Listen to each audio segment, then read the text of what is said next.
Hello students. In previous lecture I have discussed about error analysis. Today we will study about combination of errors.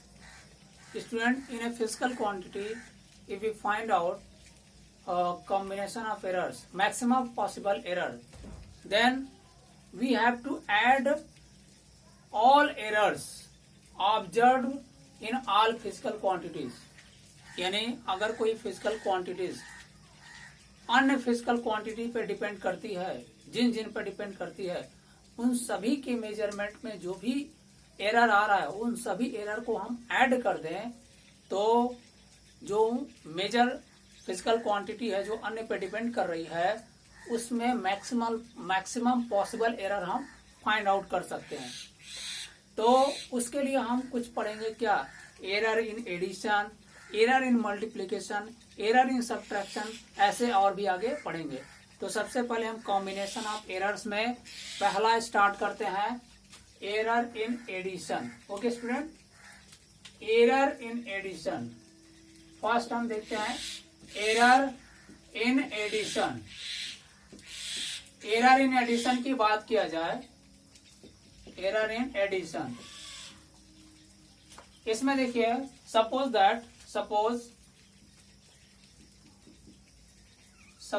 क्या हो जाएगा, या late कर सकते हैं, लेट एक फिजिकल क्वांटिटी जेड है जो दो अदर फिजिकल क्वांटिटी के एडिशन पे डिपेंड करता है, इक्वल है, ठीक है। अब क्या होगा, in the measurements of, if in the measurements of x, y and z, क्या होगा, the limiting fraction, the limiting error,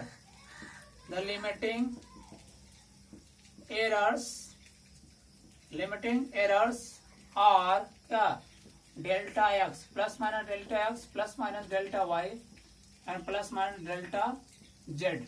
then कहने का मतलब स्टूडेंट, अगर हम जेड को मेजर कर रहे हैं तो हमारा मेजरमेंट या तो जेड से थोड़ा कम आएगा या ज्यादा आएगा, ठीक है ना, यानी Z plus delta Z, where delta Z is very small quantity, okay, या जेड का value Z minus delta Z आ जाएगा। या तो इस अगर जेड का हम मेजरमेंट्स ले रहे हैं तो जेड की वैल्यू या तो थोड़ा सा ज्यादा आ सकती है या तो थोड़ा सा कम। जैसे क्या करते हैं, 2.54 सेंटीमीटर 2.5 सेंटीमीटर मेजर किए हैं तो ये क्या आ सकता है, या तो 2.6 सेंटीमीटर आ सकता है या 2.4 सेंटीमीटर, ऐसे, यानी कम ज्यादा कम ऐसे हो सकता है ना। तो इसी तरह एक्स और वाई में भी हो सकता है, तो दोनों को एक साथ इंक्लूड करके लिखे हैं, यानी जेड का value Z plus minus delta Z हो सकता है ऑब्जर्वेशन लेने के बाद। तो क्या होगा, इसी के तरह अगर हम मेजरमेंट्स के बाद इसको लिखें तो जेड का value Z plus minus delta Z हो जाएगा। एक्स की वैल्यू, इसको देखिए फर्स्ट इक्वेशन मान लेंगे, एक्स की value x plus minus delta x और वाई की value y plus minus delta y हो जाएगा, ठीक। ये z plus minus delta z, यहाँ से एक्स और वाई को एक साथ लिखे, एक्स प्लस वाई हो जाएगा, यहाँ plus minus delta x plus minus delta Y, ठीक है।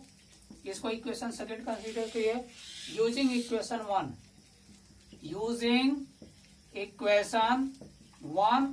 इन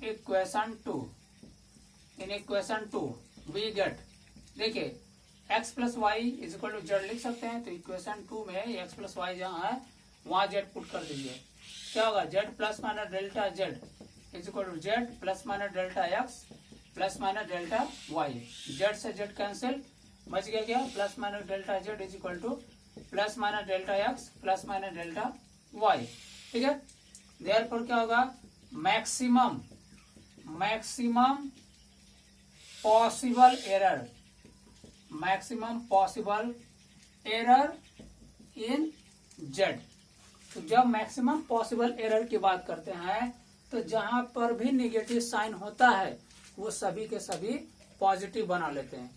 भाई मैक्सिमम पॉसिबल एरर क्या होगा, जेड एक्स और वाई पे डिपेंड करता है, तो जेड के मेजरमेंट में मैक्सिमम पॉसिबल एरर कैसे फाइंड आउट करेंगे? एक्स के मेजरमेंट में जो मिस्टेक हमने किया वो, और वाई के मेजरमेंट में जो मिस्टेक हमने किया, दोनों की मेजरमेंट में जो मिस्टेक्स आए उन सभी मिस्टेक्स को हम ऐड कर लेंगे, तो क्या होगा? जेड के एरर में मैक्सिमम पॉसिबल एरर आएगा ना। अब यहाँ माइनस हो रहा है, अगर माइनस कर देंगे तो वो रिड्यूस हो जाएगा ना, कम हो जाएगा ना। इसलिए मैक्सिमम पॉसिबल एरर के केस में हम जितने भी नेगेटिव साइन होते हैं सबको प्लस बना लेते हैं। So we can take absolute values of these quantities.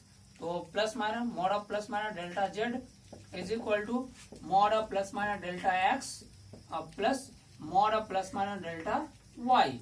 So after taking absolute value, we can get delta z is equal to delta x plus delta y. Okay student?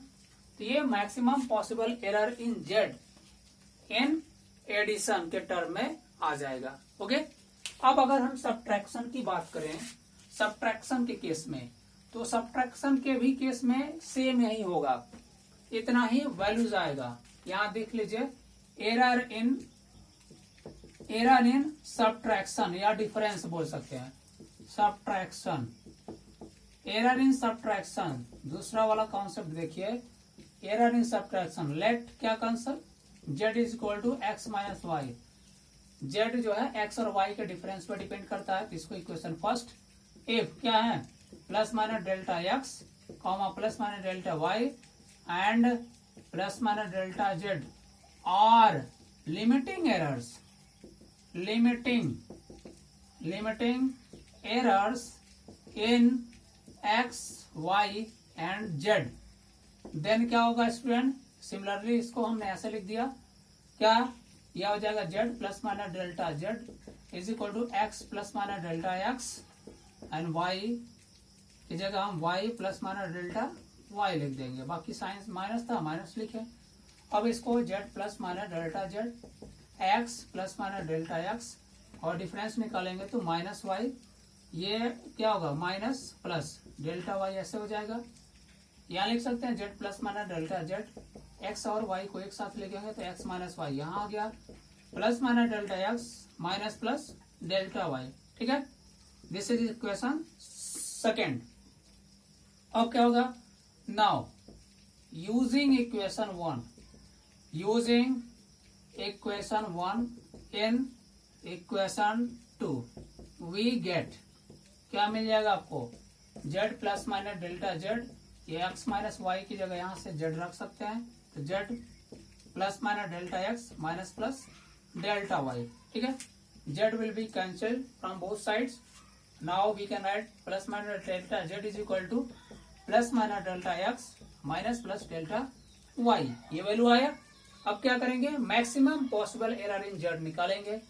Therefore क्या होगा? Maximum possible error in z क्या मिल जाएगा? Mod of plus minus delta z is equal to mod of plus minus delta x plus mod of minus plus delta y। अब ये value लिखने के बाद क्या होगा? सारा पॉजिटिव हो जाएगा एब्सोल्यूट लेने के बाद। Delta z is equal to delta x plus delta y। तो स्टूडेंट जो एरर इन एडिशन आता है वही एरर इन सब्ट्रैक्शन आता है। अगर हम बात करें तो दोनों केसेस में मैक्सिमम पॉसिबल एरर सेम आएगा। ओके स्टूडेंट, तो ये था एरर इन यानी कॉम्बिनेशन ऑफ एरर्स। तो एरर इन एडिशन हमने बता दिया, एरर इन सब्ट्रैक्शन बता दिया। अब इसके बाद एरर इन मल्टीप्लीकेशन की डिस्कशन करेंगे। ओके स्टूडेंट्स, तो आज के लेक्चर में बस इतना ही, बाकी नेक्स्ट लेक्चर में हम डिस्क्राइब करेंगे।